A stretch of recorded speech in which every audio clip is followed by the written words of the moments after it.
estarmos juntos aqui neste dia. Queremos te convidar para você apreciar, para você receber, para você ouvir esta palavra que temos para você hoje. Nós sabemos que é uma alegria para nós podermos chegar até a sua casa, podermos ir até você. É evidente que se você estivesse aqui conosco, a alegria seria maior. E é isso que nós estamos orando, para que essa situação toda que nós estamos vivendo logo desapareça e a gente possa voltar à nossa vida normal. Nesse tempo de pandemia ou de crises como essas que nós estamos vivendo, há duas prováveis reações que as pessoas podem ter. Uma delas pode ser uma reação positiva. Há muita gente, por exemplo, no ambiente, a maioria dos profissionais, por exemplo, da área de saúde, eles estão muito empenhados em que as pessoas sejam bem atendidas. Mas, infelizmente, nos momentos de crise também há pessoas que tomam atitudes absurdas, geradas por um ambiente de perversidade nos quais elas vivem. Nas crises, nas pandemias da humanidade, muitas situações que já fazem parte da própria humanidade se exacerbam, se multiplicam, se tornam maiores, os problemas se tornam mais difíceis. Isto não é novo. Desde o Antigo Testamento, desde o início da humanidade, sempre que havia uma crise, essas situações se manifestavam. E uma delas nós vamos retratar aqui hoje, tentando nos ajudar a ter reações adequadas nesse momento. Nós pensamos que é uma hora tão difícil e que muitas pessoas estão vivendo e fazendo e tomando atitudes absolutamente inadequadas, inapropriadas, agressivas, violentas. Isso porque há uma cultura da perversidade na própria humanidade. E quando chega uma crise como esta, essas atitudes se multiplicam, elas se espalham, elas tomam conta das pessoas. Hoje nós vamos falar sobre o texto de Miqueias, no capítulo 7, de 1 a 9. Nós queremos te convidar para que você que está nos vendo agora, abra sua Bíblia e nos acompanhe. Miqueias era um profeta daquele grupo dos profetas, vamos dizer assim, mais contundentes, Isaías, Amós. Isso porque eles viveram num período em que a nação de Israel estava dividida, escravizada, uma parte dela pelos assírios, e somente uma parte conseguia se manter fiel a Deus. Por isso eles começam a proclamar e anunciar quem é Deus, e chamando o povo ao arrependimento, chamando o povo à volta, vivendo aquela crise de fome, de miséria, de escravidão. Eles diziam para o povo: olha, se arrependam, voltem-se para o Senhor, para que Deus possa se manifestar diante de nós, para que Deus possa restaurar o nosso povo, para que Deus possa restaurar a nossa nação. Miqueias, por causa da crise imensa, ele não consegue se manifestar, ele não consegue ter agregados, ele não consegue discípulos, ele não consegue gente para segui-lo. A multidão não queria ouvi-lo, assim como aconteceu com Isaías, com Jeremias. As pessoas se levantavam até contra eles, porque eles estavam anunciando o pecado que eles estavam envolvidos, e estava dizendo para eles a necessidade que eles tinham. Geralmente quando se prega o Evangelho, geralmente quando se prega a cruz, especialmente no momento de crise, as pessoas não prestam muita atenção, as pessoas não se importam muito, porque elas estão muito preocupadas com elas mesmas, elas estão lutando pela sua sobrevivência. De uma certa forma a gente até compreende isso, mas se elas não ficarem atentas e não observarem aquilo que elas estão fazendo, as atitudes que elas estão tendo com Deus, as atitudes que elas estão tendo com a família, elas não poderão viver uma vida digna. Então, as consequências disso na vida, na família, na nação, elas são maiores do que a gente possa imaginar. Veja como Miqueias começa dizendo, ele diz assim que no versículo 1, que não havia frutas no verão, que não havia figos temporãos, que não havia uvas para chupar. Ele está falando então de fome, de miséria, de pessoas colhendo as coisas antes do tempo, das pessoas invadindo os campos e não permitindo que as pessoas que os plantavam pudessem desfrutar daquilo. A crise era imensa, e ele diz, olha, está havendo morte entre nós, e ele diz assim, ele começa o versículo dizendo assim, ai de mim, não é no sentido de autopiedade, é que ao observar aquela situação, ele sente uma dor na existência dele. O que ele está dizendo é, ai de mim, se colocando no lugar do próprio Senhor, dizendo, esse povo está ficando absolutamente cruel, maldoso, eles não conseguem mais conviver entre eles, de tal forma que eu sou o resto, eu sou aquela pessoa que ninguém se importa mais, porque eles estão excessivamente preocupados consigo mesmos. Então, nas crises é muito comum isso acontecer entre as pessoas. Elas começam a prestar atenção apenas nelas, elas não observam o que acontece ao seu redor. Há uma morte que vai além da fome, há uma morte de valores, há uma morte de dignidade, há uma morte da fidelidade, há uma morte do respeito, e como diz Jesus, nos últimos tempos, por se multiplicar a iniquidade, o amor de muitos se esfriaria. Então a humanidade, quando vive essas crises, ela abre espaços para um círculo vicioso. À medida que vai surgindo a morte, vai aumentando a perversidade. E quanto mais aumenta a perversidade, mais a morte se estabelece entre as pessoas. É nesse sentido, então, que Miqueias se levanta para fazer o alerta. No verso 2 ele diz claramente que não há... os seres humanos então estão vivendo aquela situação. Ele diz que desaparecem os piedosos. Ele diz que as pessoas preparam armadilhas para matar, que há um derramar de sangue entre eles, que as mãos estão prontas para fazer o mal, e não há gente que seja reta, que seja justa. Esse é o ambiente da humanidade. Esse é o ambiente que nós estamos vendo e convivendo nesses dias. Os seres humanos estão, cada um querendo passar na frente um do outro. Nós temos visto aí as notícias, gente escondendo vacina para aplicar provavelmente a alguém do seu interesse, gente vendendo vacina, gente brigando por causa da vacina, gente fazendo uso político disso para manipular pessoas. O que é isso, senão a maldade humana se manifestando? Entre os seres humanos, a perversidade nas crises, elas aumentam, elas se multiplicam, e as pessoas começam então a desenvolver ações e estratégias para, vamos dizer assim, se autodestruírem e para se preservarem, e não prestam atenção ao que acontece ao seu redor. Então, Miqueias diz assim, desaparecer os piedosos. O que é um piedoso? É uma pessoa voltada para Deus, é uma pessoa bondosa, é uma pessoa preocupada com Deus e com os outros e com as outras pessoas.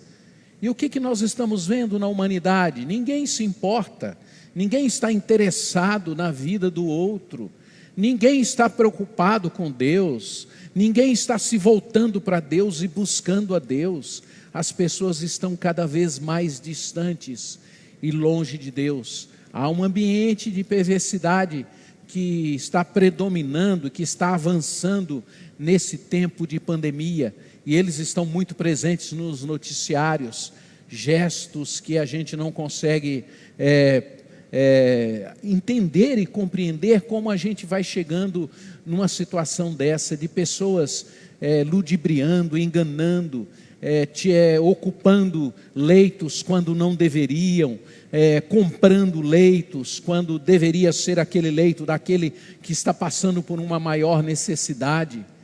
É uma situação gravíssima e que ela acontece sempre em que essas situações de crise ocorrem, como na época de Neemias, de Miqueias.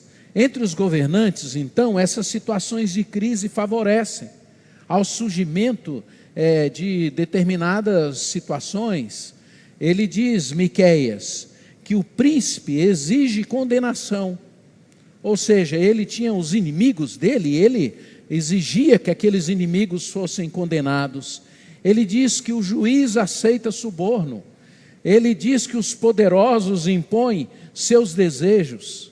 O livro de Miqueias foi escrito há 750 anos antes de Cristo, portanto há mais ou menos 2.750 anos, 3.000 anos atrás.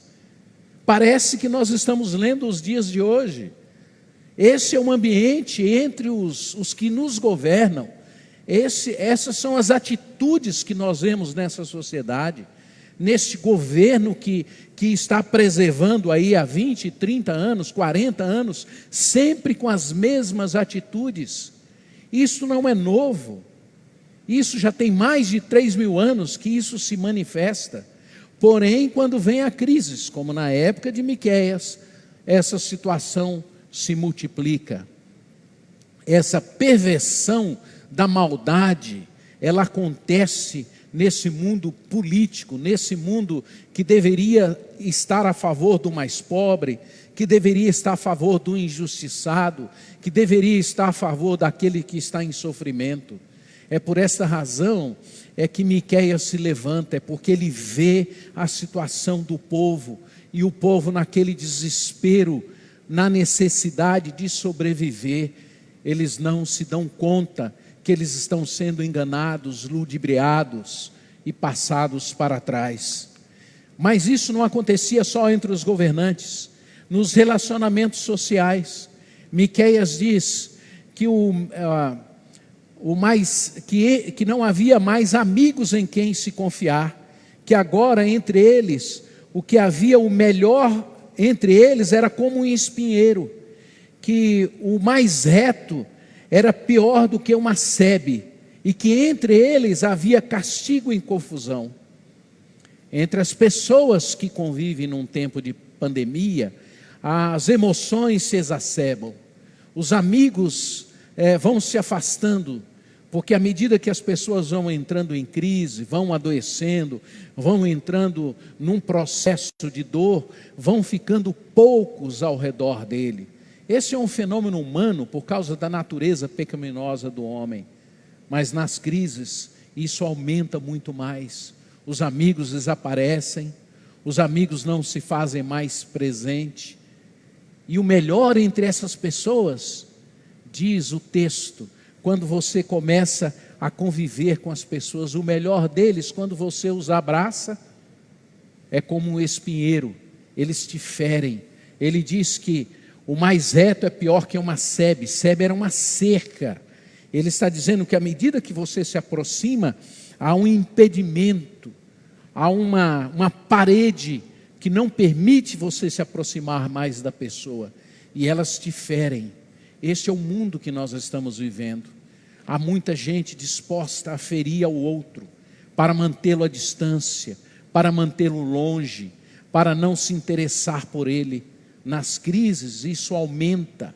Os relacionamentos sociais, eles ganham uma cor que elas não procedem daquilo que Deus deseja para a humanidade e daquilo que Deus deseja para o ser humano. Então os seres humanos começam a ter um convívio muito ruim, muito negativo. No verso 5, ele fala desses relacionamentos grupais, né? Em ambientes como o nosso de uma igreja, ainda há uma tentativa, a pregação da palavra, um ensino para que as pessoas se amem, para que as pessoas se respeitem, para as pessoas cuidarem dos idosos, para as pessoas cuidarem uns dos outros, para as pessoas terem cuidado. Numa pandemia como essa, o cuidado não deve ser somente comigo, precisa ser com o outro. Ao você cuidar da sua própria vida, você está cuidando do outro. Ao você respeitar esses regulamentos que estão impostos aí, você está, de certa forma, cuidando da outra pessoa. Mas o texto diz assim: não creais nos amigos, não confie nos companheiros. Por quê? Porque as pessoas no desespero, elas têm a tendência de olharem para elas e prejudicarem aqueles que estão ao seu redor. Não ande por esse caminho, busque a Deus para você ser cuidadoso com a sua própria vida, para você ter cuidado com você, e você deve ter esses cuidados todos, em todos os sentidos, para preservar a sua vida. Mas olhe ao seu redor, não pense apenas em você, respeite as pessoas que estão ao seu redor, aprenda a ser uma pessoa bondosa com o outro, cuide das outras pessoas, trabalhe para que o outro seja também protegido, faça o que você puder para ajudar as outras pessoas, para que elas tenham um mínimo de vida, um mínimo de conforto, um mínimo de saúde, e você precisa ser responsável por isso. Mas isso não envolve só a saúde, isso envolve outras questões, envolve a oração pelas pessoas, isso envolve o cuidado com o outro ser humano no seu sentido relacional e emocional. Preste atenção nas pessoas que estão ao seu redor, elas estão necessitadas, elas precisam de uma palavra, elas precisam de um apoio. Você pode usar o seu telefone, fale com as pessoas. É comprovado que ao falarmos com as pessoas, ao ouvir as pessoas, ainda que seja por telefone, nesse tempo de pandemia, ainda que você não tenha oportunidade de estar com a pessoa, mas um telefonema pode ajudar muito. Então tome a iniciativa, seja você aquele que abençoa a vida dos outros, para que haja nesse ambiente de crise que a gente esteja vivendo, para que a nossa confiança mútua não desvaneça. Se interesse pelas pessoas, demonstre amor pelas pessoas. A gente sedenta, precisando da sua graça, precisando do seu amor e da sua presença. Preste atenção, como é que você está vivendo, como é que você está fazendo. Então, procure ser alguém que desenvolva um relacionamento saudável. Não entre nesse ciclo da perversidade, de não se importar com o outro, de não se voltar para o outro ser humano, de não desenvolver na sua vida uma atitude cristã, bonita, saudável. Os relacionamentos de família, todos sabem que numa crise como esta, especialmente que nos colocam confinados e que nós ficamos dentro dos nossos lares, alguns de nós trabalhando a partir da nossa casa, o convívio com a família, ele aumenta, e ele pode ser uma grande bênção, se você estiver no caminho e no ciclo da bênção e não da perversidade.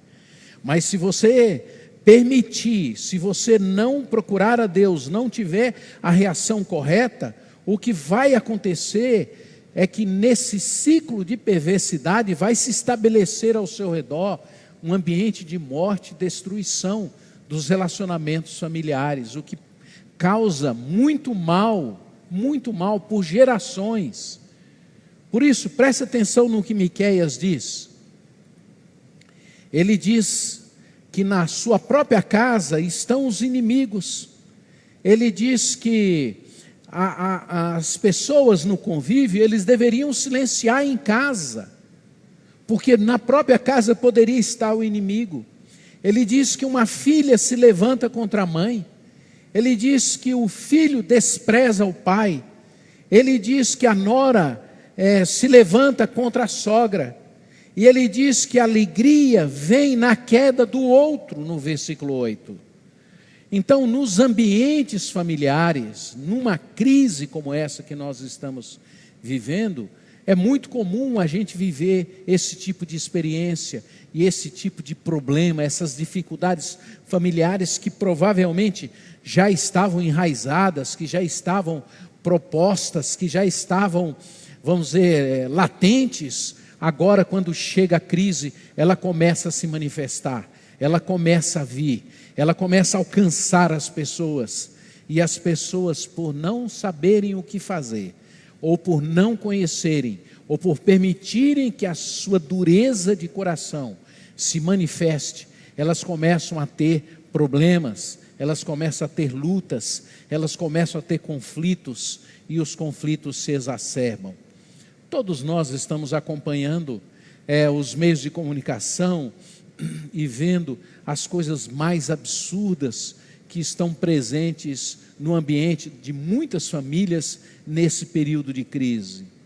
Recentemente a televisão mostrou uma crueldade, uma coisa absurda, um menino vivendo preso numa corrente dentro de um tambor, passando fome, comendo as próprias fezes, vivendo uma situação terrível, preso pelos seus pais. E aquela criança, menino de 11 anos, estava ali desde os 10 anos, provavelmente saía dali por alguns momentos, mas sobrevivendo numa situação degradante que nem os animais são tratados dessa forma.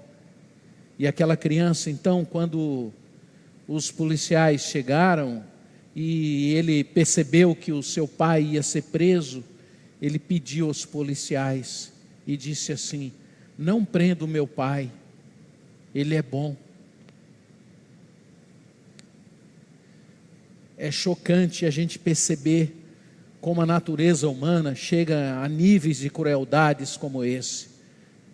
Por essa razão é que Miqueias diz que nos próprios ambientes da família, nas crises, nas pandemias, essas manifestações da nossa natureza podem vir a acontecer se nós de fato não conhecermos a Deus e não entregarmos a nossa vida para Ele e viver por Ele.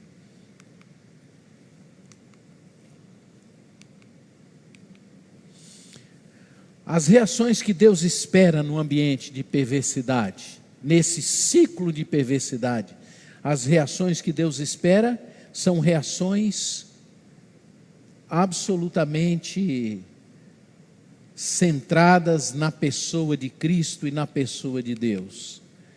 Primeira reação, Miqueias diz: mas quanto a mim, ficarei atento ao Senhor, esperando em Deus, meu Salvador, pois o meu Deus me ouvirá. Irmãos e irmãs, se há alguma esperança neste mundo, se há alguma esperança num momento como esse na nossa vida, é erguermos o nosso olhar para Deus. E as pessoas, elas acham que enquanto elas têm um pouco de saúde, enquanto elas têm uma certa inteligência, enquanto elas vivem e estão sobrevivendo, elas não precisam olhar para Deus. O olhar para Deus não é só no momento do desespero. O olhar para Deus é no momento em que a humanidade vive esse ciclo de perversidade e morte. Porque na humanidade, é isso que Miqueias está dizendo, nas pessoas, nos governantes, ele diz nos profetas, nos pastores, nos apóstolos, nos filósofos, nos psicólogos, nos médicos, em ninguém, em nenhum ser humano, em nenhuma possibilidade, em nenhuma proposta humana, você pode encontrar aquilo que você encontra em Deus. É nele, é para Ele que nós temos que olhar, é nele que nós temos que colocar o nosso olhar. A palavra de Deus nos ensina, os meus olhos se erguem para os montes, de onde me virá o socorro? O meu socorro vem daquele que criou os céus e a terra. Nesta hora de crise, eu quero te convocar em nome de Jesus. Não sei qual é a situação que você está vivendo, Pode ser que você esteja muito bem, pode ser que você esteja aí me vendo, esteja sentado confortavelmente. Pode ser que você esteja numa crise, num desespero, num medo, num temor. Pode ser que você esteja vivendo um pior momento da sua vida. Pode ser que você esteja desempregado. Pode ser que você esteja numa situação muito grave na sua vida. Pode ser que haja um conflito na sua casa tão grande que você não veja perspectivas. Pode ser que você esteja vivendo uma crise profunda na sua vida. Em nome de Jesus, eu peço a você, tira os olhos das pessoas, tira os olhos desses que se propõem a resolver a sua vida e erga os seus olhos para o Deus que é vivo, para o Deus que é Senhor, para o Deus em quem você pode depositar a sua esperança e a sua existência. É nele. Esta é a primeira atitude, a primeira reação que você tem que fazer. É tirar os seus olhos dessa perversidade que toma conta de todos e olhar para a pessoa de Jesus, para a pessoa de Deus e dizer: Ele me ouvirá, como diz o texto. Quanto a mim, ficarei atento ao Senhor, esperando em Deus, o meu Salvador, pois o meu Deus me ouvirá. E essa é a segunda razão, é a certeza de que Ele nos ouve.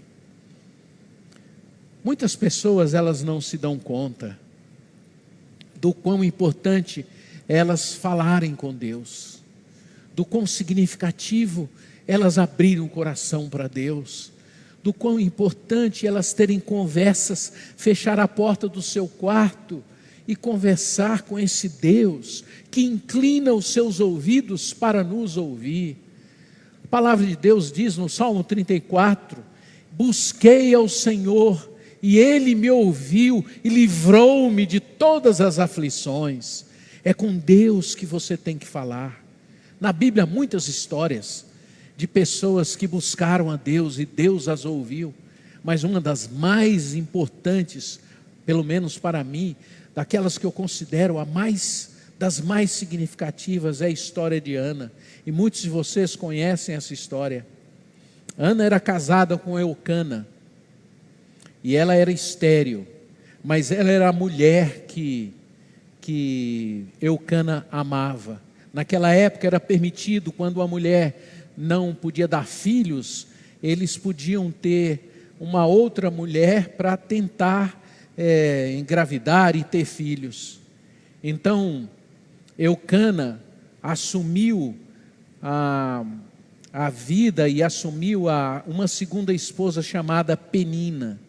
E Penina engravidava, estava grávida, nascia filhos um atrás do outro, mas Ana não conseguia ter filhos. Então, em determinado momento da vida, Eucana, diz a palavra de Deus, amava Ana, mas ela não conseguia ter filhos. E Penina provocava o tempo todo. Penina se mostrava para Ana, dizendo a ela que Eucana amava era ela, porque ela podia dar filhos a Eucana. Até que um dia, Ana, no desespero, no temor, no medo, ela resolveu ir ao templo e buscar a Deus e abrir o coração para Deus. A oração dela foi tão intensa que o guarda ou o sacerdote que estava ali no templo, observando a Ana, começou a achar que ela estava embriagada e foi até ela e mandou que ela saísse dali.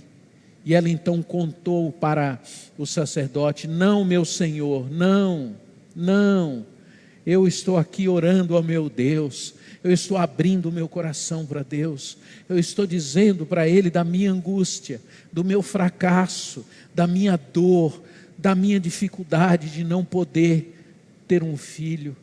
Eu não estou embriagada, eu estou falando com meu Deus. Eu queria te convidar, você, a abrir o seu coração para Deus. E a Bíblia diz que Ana, ao sair do templo, logo depois, ela ficou grávida e nasceu Samuel. E é sempre assim, quando nós falamos com Deus, Deus nos engravida de algo que vem dEle. Deus enche o nosso coração, Deus traz esperança para nós, Deus traz alegria no meio da crise, Deus traz certezas no meio da confusão, Deus traz direção no meio dos descaminhos. O nosso Deus é um Deus que inclina os seus ouvidos, e os ouvidos de Deus, e a mão de Deus, e Deus ouve aqueles que são quebrantados de coração. Eu quero te convidar você a abrir o seu coração para Ele e falar com Ele. E finalmente, Miqueias diz qual é a terceira reação: nas trevas, o Senhor é a nossa luz. Ainda que eu tenha caído, levantar-me-ei, e se morar nas trevas, o Senhor será a minha luz. Que coisa maravilhosa! Nesse tempo em que nós estamos vivendo, o fracasso, ele é escondido.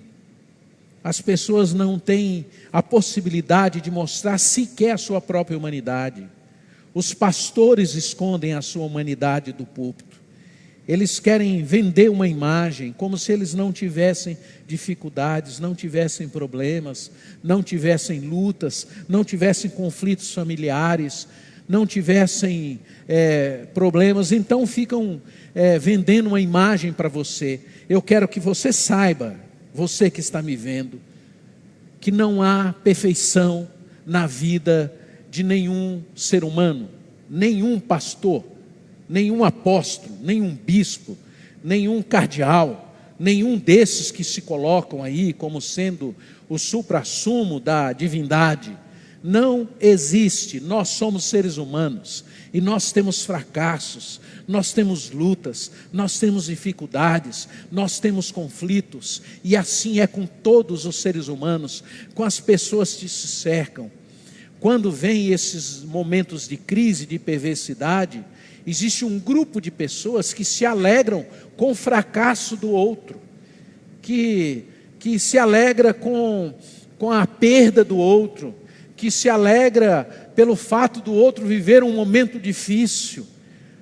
Eu quero dizer a você que isso existe, e que nas pandemias isso aumenta.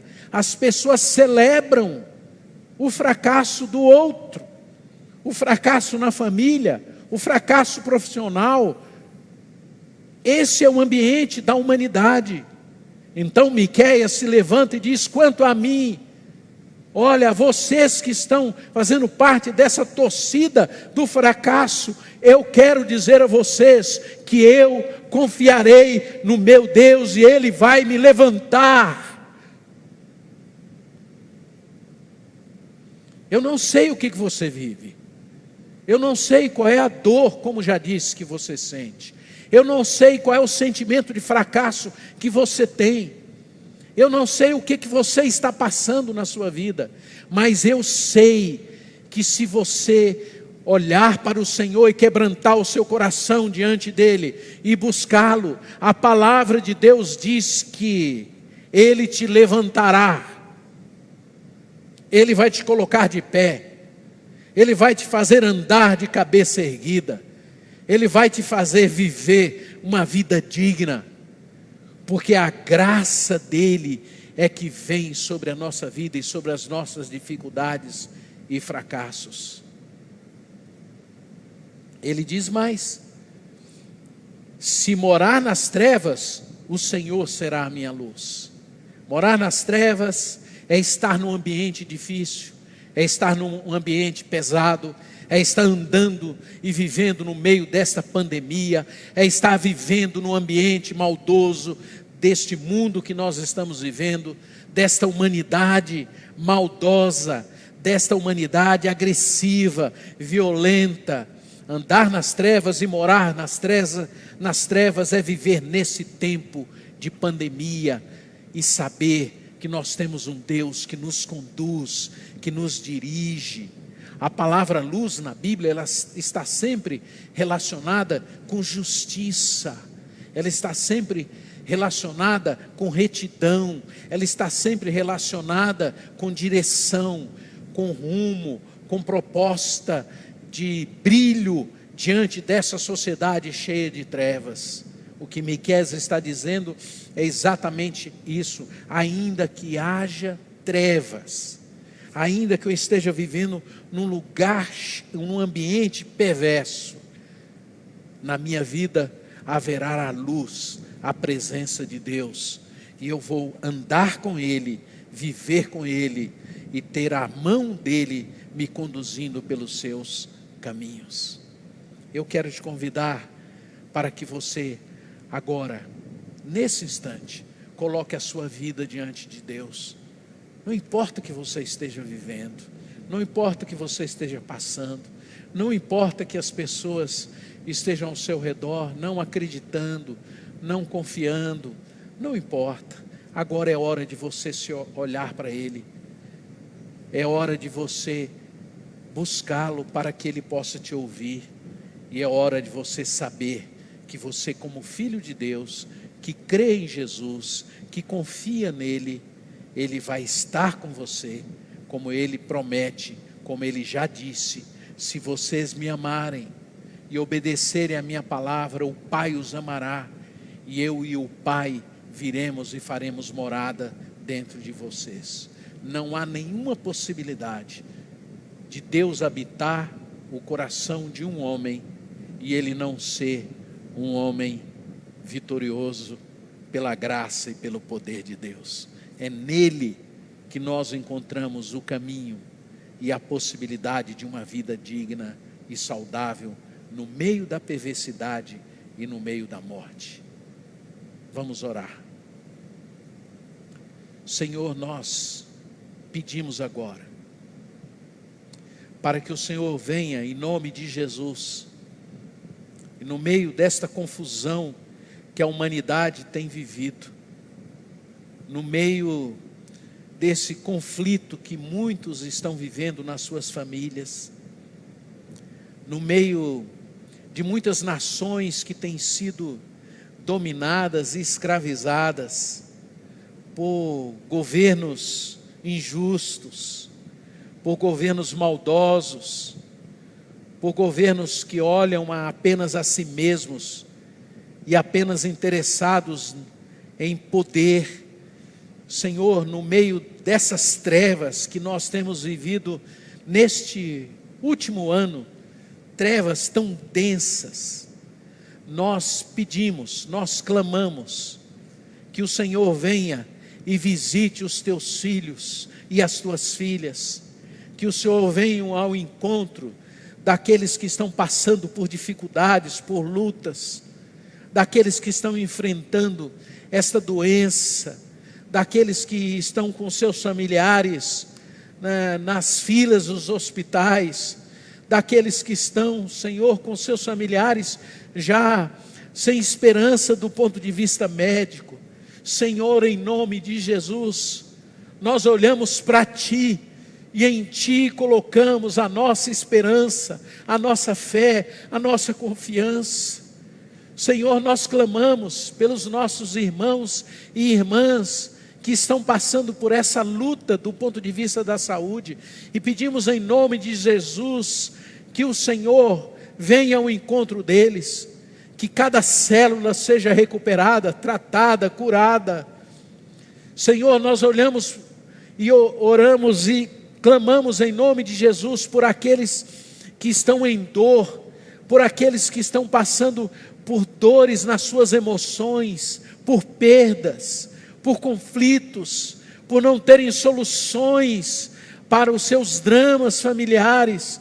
Pai, em Teu nome, nós clamamos por eles, e que eles ergam o olhar para Ti, que encontrem em Ti esperança, que encontrem em Ti a Tua graça, que eles olhem para aquela cruz, onde o Senhor deu a sua vida e derramou o seu sangue. Senhor, nós oramos em nome de Jesus, por aqueles que estão oprimidos, por aqueles que estão com fome, com aqueles que não têm recursos para os tratamentos. Senhor, em nome de Jesus, nós clamamos por eles. Oh Pai, Tu és o Deus de toda providência. Em nome de Jesus, traz arrependimento, traz cura, mas que eles desfrutem desta graça e desse perdão que vem e que é encontrado na cruz de Cristo. Senhor, nós oramos e clamamos e pedimos, porque o Senhor assim nos pede. Senhor, levanta aqueles que estão caídos, levanta aqueles que estão com medo, levanta aqueles que estão aflitos. Levanta, Senhor, e dá direção, dá luz, guia-os pelos Teus caminhos. Nós oramos no nome desse Deus vivo, desse Deus que apesar de nós, resolveu dar a sua vida na cruz, morrer no nosso lugar, ressuscitar e vir e morar no nosso coração. No Teu nome, amém e amém.